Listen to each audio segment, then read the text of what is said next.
Hina हालिदिस here.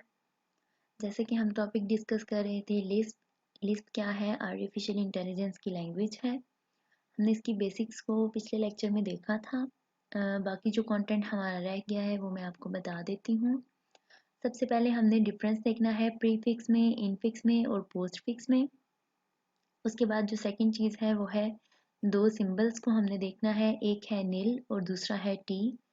उसके बाद जो हमारी थर्ड चीज़ है वो है हमने डिफरेंस देखना है डेफ पेयर में और डेफ पैरामीटर में। नेक्स्ट है एक फंक्शन है टाइप ऑफ, उसको देखेंगे। नेक्स्ट सेट क्यू है हमारा एक फंक्शन, उसको देखेंगे। उसके बाद डेफ कांस्टेंट और फॉर्मेट को देखेंगे, इफ स्ट्रक्चर को देखेंगे, एंड कंपैरिजन को, आर कंपैरिजन को, और लास्ट पे हम देखेंगे कॉन्ड को। ये कंटेंट है हमारा जो लिस्ट टॉपिक में रह गया था।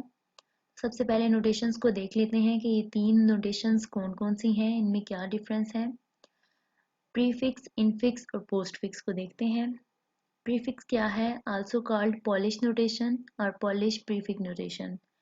Places operators to the left of their operands. सबसे पहले क्या होगा? ऑपरेटर होगा और बाकी बाद में जितने भी हमने आर्गुमेंट्स लिखने हैं वो उसके बाद होंगे, लेकिन हमने फर्स्ट पे लेफ्ट हैंड साइड पे क्या करना है? ऑपरेटर को लिखना है। यही होता है हमारी लिस्प लैंग्वेज में भी, ठीक है। उसमें हम प्रीफिक्स नोटेशन को यूज करते हैं।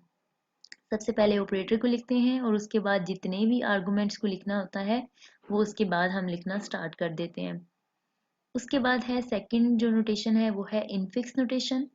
अच्छा, इनफिक्स नोटेशन में क्या होता है? जो हमारा ऑपरेटर होता है उसको हम मिड में लिख लेते हैं और जो हमारे आर्गुमेंट्स होते हैं उनको लेफ्ट और राइट साइड पे लिख लेते हैं। उसके बाद है post fix notation. Post fix में क्या होता है कि जो हमारा ऑपरेटर होता है, ठीक है, जो हमारा ऑपरेटर होता है उसको हम राइट साइड पे लिख लेते हैं और आर्गुमेंट्स को हम लेफ्ट साइड पे लिख लेते हैं। ये होते हैं हमारे तीन तरह की नोटेशंस, ठीक है। ये आपको समझ आ गया होगा।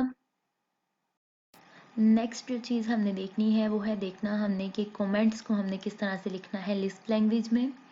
एक चीज़ होती है सिंगल लाइन कमेंट और दूसरा होता है मल्टी लाइन। अच्छा, सिंगल लाइन को हमने किस तरह देखना है?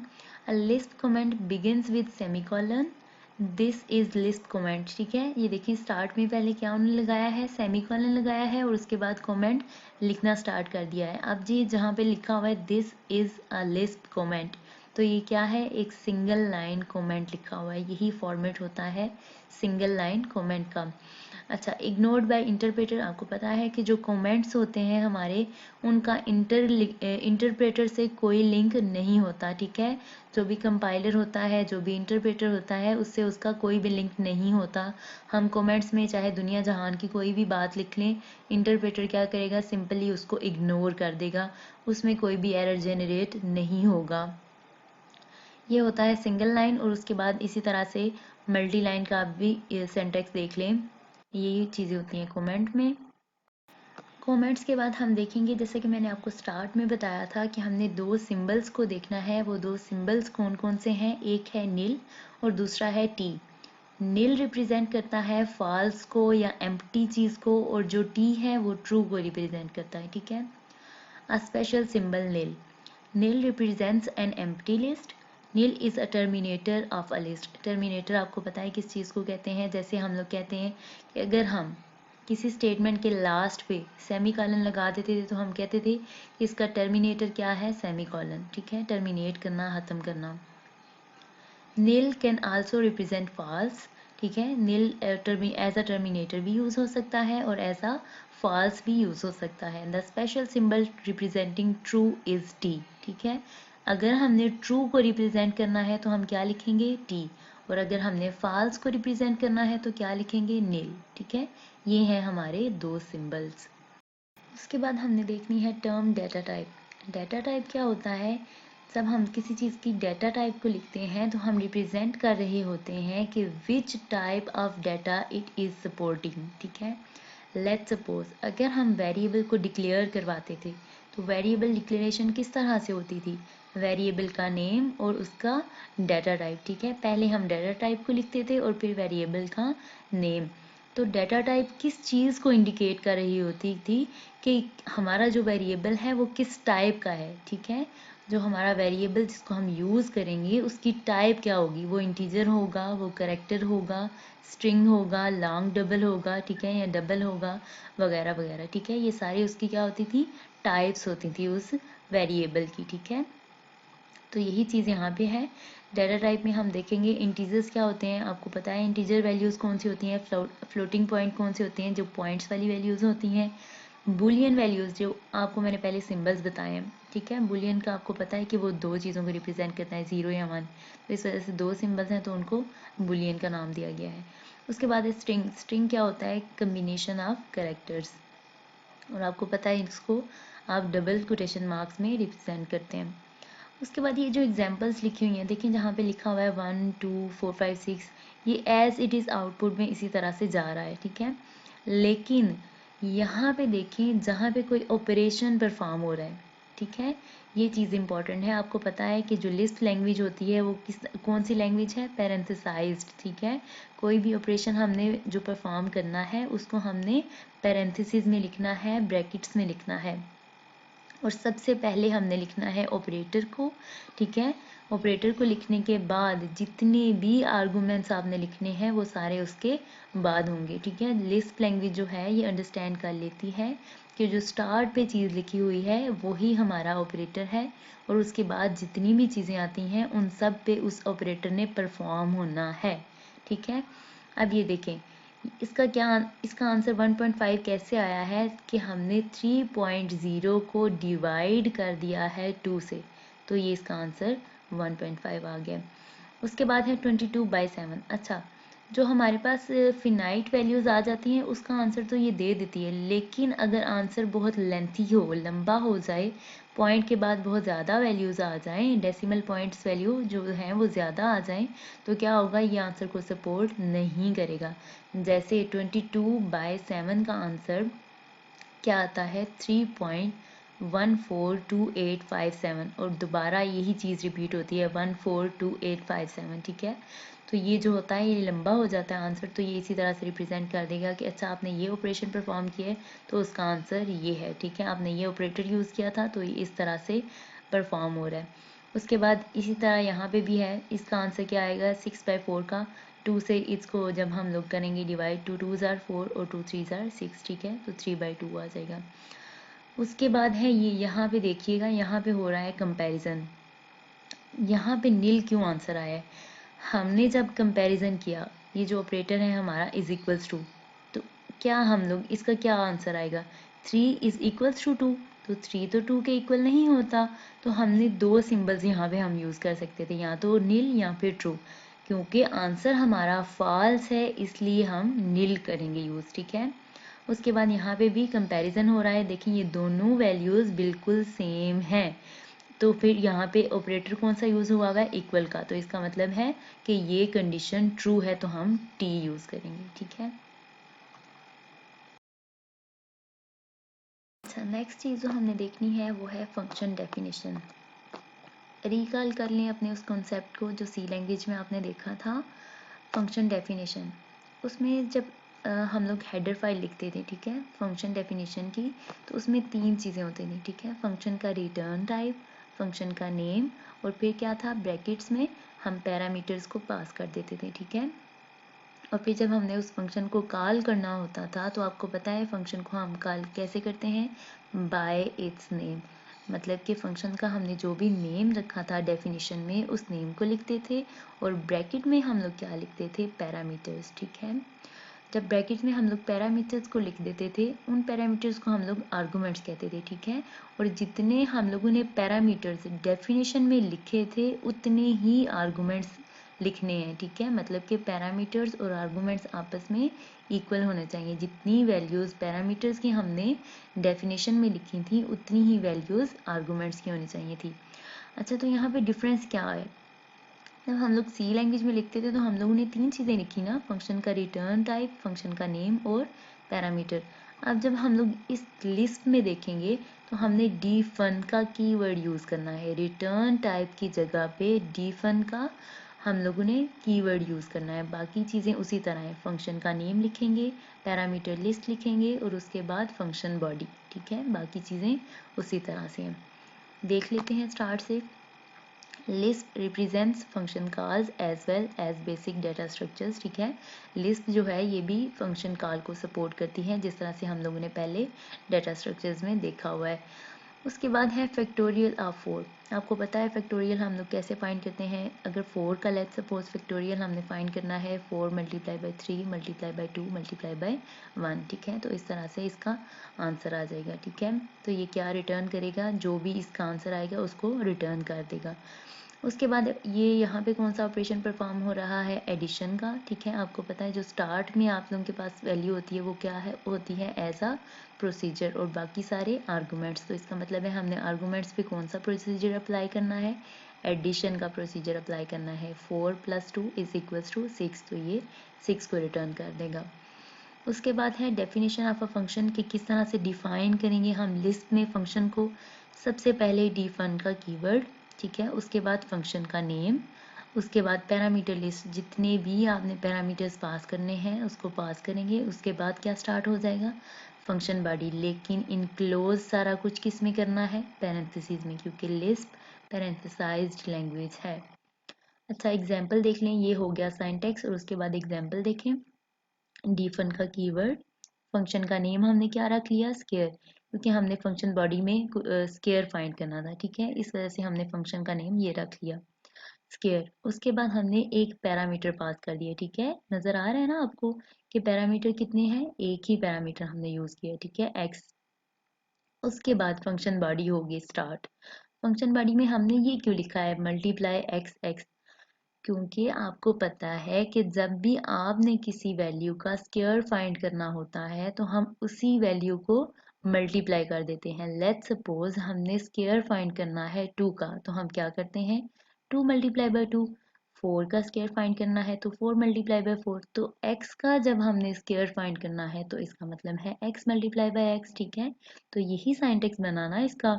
तो ये हमने क्या बना दिया, एक फंक्शन, फंक्शन को डिफाइन कर दिया। उसके बाद देखें यहाँ पे एक और चीज़ है, एक और एक्सप्रेशन हमारे पास आया है, स्केयर 2। स्केयर 2 को जब आप लोग करेंगे तो क्या रिटर्न आएगा आपके पास, स्केयर करना है ना 2 का, तो 2 मल्टीप्लाई बाई 2 क्या होगा, 4, ठीक है। तो क्या रिटर्न कर देगा, 4। उसके बाद ये एक और चीज़ आपके पास आई है, देखें स्केयर और स्केयर 2, इसको आप लोग उस तरह से समझें जिस तरह से आप लोग ना नेस्टेड के कॉन्सेप्ट को समझते थे, ठीक है। अब जब आपके पास स्केयर आ गया और ब्रैकेट में स्केयर 2 आ गया, तो सबसे पहले आप लोग करेंगे क्या, कि जो आप लोगों को पता है कि जो आप लोगों की इनर ब्रैकेट होती है सबसे पहले आप उसको सॉल्व करते हैं। तो सबसे पहले आप करेंगे इस तरह से कि स्केयर 2 फाइंड करेंगे, मतलब 2 मल्टीप्लाई बाई 2 4 हो गया, ठीक है। उसके बाद 4 का स्केयर फाइंड करना है, क्योंकि हमारे ब्रैकेट के बाहर भी एक ऑपरेशन हो रहा है स्केयर, ठीक है। तो 4 मल्टीप्लाई बाई 4 16 आ जाएगा, तो हम लोग क्या रिटर्न कर देंगे, 16। फंक्शन डेफिनेशन के बाद देख लेते हैं कंपैरिजन को। The comparison symbols are equal to, or, greater than, less than, greater than, equal to or, less than, equal, greater than or, equal to, या फिर less than or, equal to, ठीक है। ये सारे हमारे पास क्या है, कंपैरिजन के सिंबल्स हैं।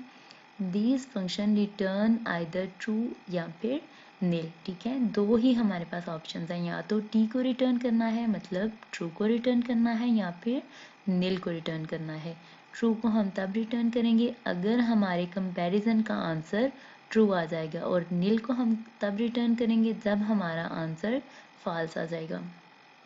एग्जाम्पल नंबर 1 देखें, equal to 4 4, 4 is equal to 4, ठीक है।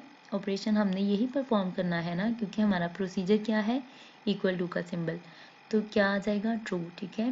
4 इज लेस देन 4, 4 तो लेस देन नहीं होता 4 से, तो क्या रिटर्न हो जाएगा, नील। अब क्या है, 5 इज ग्रेटर देन 1, 5 तो ग्रेटर ही है 1 से, तो क्या रिटर्न हो जाएगा, ट्रू, ठीक है। आगे है 6 is greater than equal to 3, ठीक है। 6 ग्रेटर देन तो है ना 3 से, तो क्या हो जाएगा रिटर्न, ट्रू। इसी तरह से ये भी आ जाएगा हमारा। अच्छा फर्दर देख लेते हैं कंपैरिजन फंक्शंस को। सबसे पहले है inequality function, returns true if the values are not equal else nil if the values are equal. ठीक है, नील को हम तब रिटर्न करेंगे अगर इक्वल होंगी, वरना हम ट्रू रिटर्न करेंगे। उसके बाद है डिवीजन फंक्शन। डिवीजन फंक्शन में क्या है, सबसे पहले वाली एग्जांपल को देख लें। हमारा जो ऑपरेटर है वो कौन सा है, डिवीजन का सिंबल लगा हुआ है। इसका मतलब है कि जो भी हमारे ऑपरेंड्स हैं, जो भी हमारे ऑपरेंड्स हैं या फिर आर्गुमेंट्स हैं, उस पर हमने ऑपरेशन कौन सा परफॉर्म करना है, डिवीजन का। ठीक है, तो 4 को जब आप डिवाइड करेंगे 2 के साथ तो क्या आएगा, 2। ठीक है, उसके बाद मजीद दो फंक्शंस को देख लेते हैं, मैक्स को और मिन को। ठीक है, मैक्स क्या है, मैक्सिमम वैल्यू, और मिन क्या है, मिनिमम वैल्यू। ठीक है, लेट्स सपोज हमने एक ऑपरेशन परफॉर्म करना है, हमने फाइंड करनी है वैल्यू मैक्सिमम या फिर मिनिमम। ठीक है, तो हम क्या करेंगे, हमें कीवर्ड यूज कर लेंगे मैक्स का। ठीक है, तो इसका मतलब है ये हमारा एज अ प्रोसीजर जाएगा। ठीक है, जो हमारी लिस्प लैंग्वेज है इसको किस तरह से लेगी, एज अ प्रोसीजर। ठीक है, एज अ फंक्शन। तो फिर बाकी जो सारे हमारे आर्गुमेंट्स होंगे उन सब पे यही फंक्शन, यही प्रोसीजर परफॉर्म होता जाएगा।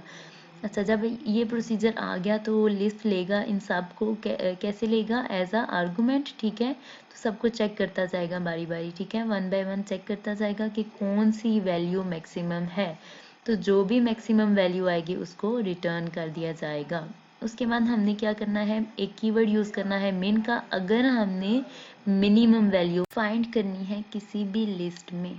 ठीक है, तो यहाँ पे देखें हमारे पास मिन ये एज अ प्रोसीजर जाएगा, उसके बाद सारे आर्गुमेंट्स को चेक किया जाएगा, जो भी वैल्यू होगी लेस देन उसको क्या कर दिया जाएगा, रिटर्न कर दिया जाएगा। उसके बाद हमने देखना है एक्सप्रेशंस, यहाँ पे कुछ एवेल्युएट हुए हैं, उन एक्सप्रेशंस को देखें। सबसे पहले है ये वाला एक्सप्रेशन, प्लस वाला। ठीक है, एडिशन वाला।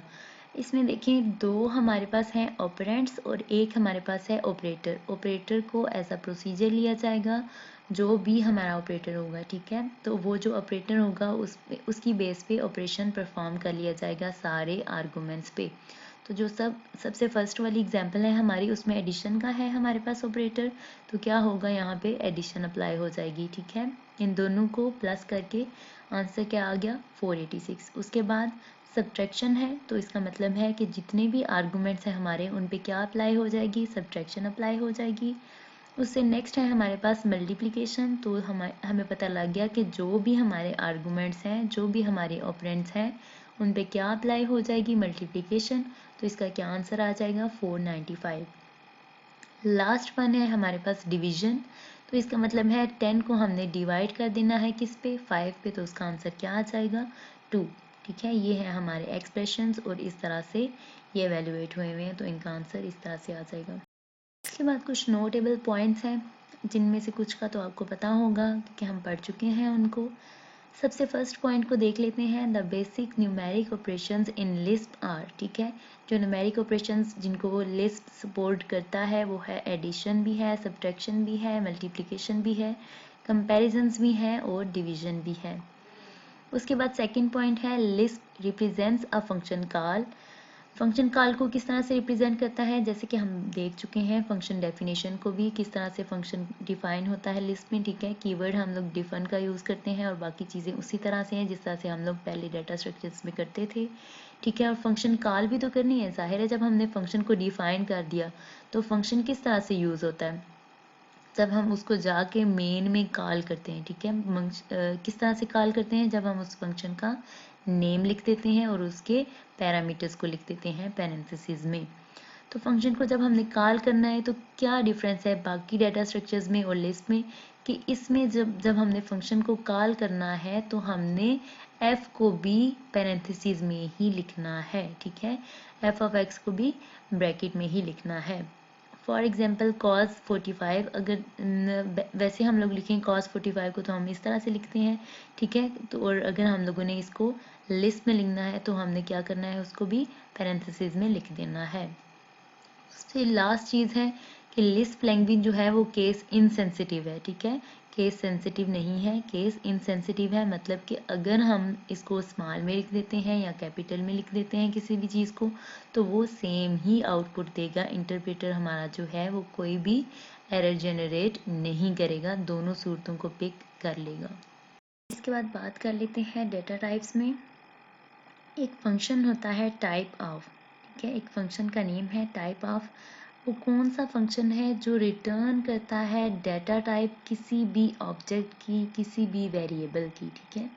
जैसे हम लोग डेटा स्ट्रक्चर्स में क्या करते थे, जब हम वेरिएबल को डिक्लेयर करते थे तो साथ में हम खुद उसकी डेटा टाइप को लिखते थे, लेकिन लिस्ट में ऐसा नहीं होता। हम डेफ वेर का कीवर्ड यूज़ कर देते हैं और वेरिएबल को कोई भी वैल्यू असाइन कर देते हैं, तो हम कहते हैं वेरिएबल डिफाइन हो गया है। अब जब हमने फाइंड करनी है किसी भी वेरिएबल की डेटा टाइप को, तो हम क्या करेंगे, एक फंक्शन को यूज़ करेंगे। उस फंक्शन का क्या नेम है, टाइप ऑफ, ठीक है। यहाँ पे देखें डेफ वेर नेम और यहाँ पे एक वैल्यू असाइन हो गई। उसके बाद हमने एक वेरिएबल बनाया है एज का, वहाँ पे हमने एज लिख दी। सैलरी का हमने एक वेरिएबल बना लिया है, सैलरी है वेरिएबल का नेम, और डेफ वेर क्या है, एक कीवर्ड है जो वेरिएबल को वैल्यू असाइन करता है। उसके बाद है इज मेल, ये हमने एक वेरिएबल बना लिया। इसमें या तो टी आंसर आ सकता था, ट्रू मतलब, या फिर फॉल्स, ठीक है। अगर मेल होगा तो ट्रू आंसर आ जाएगा, वरना फॉल्स, ठीक है। अच्छा, जब टाइप ऑफ फंक्शन को यूज़ करना है हमने, तो किस तरह से यूज़ करना है, पहले तो ये फंक्शन का नेम लिखना है, टाइप ऑफ, ठीक है। और फिर उसके आगे हमने क्या लिखना है, उस फंक्शन, उस वेरिएबल का नेम जिसकी हमने टाइप फाइंड करनी है।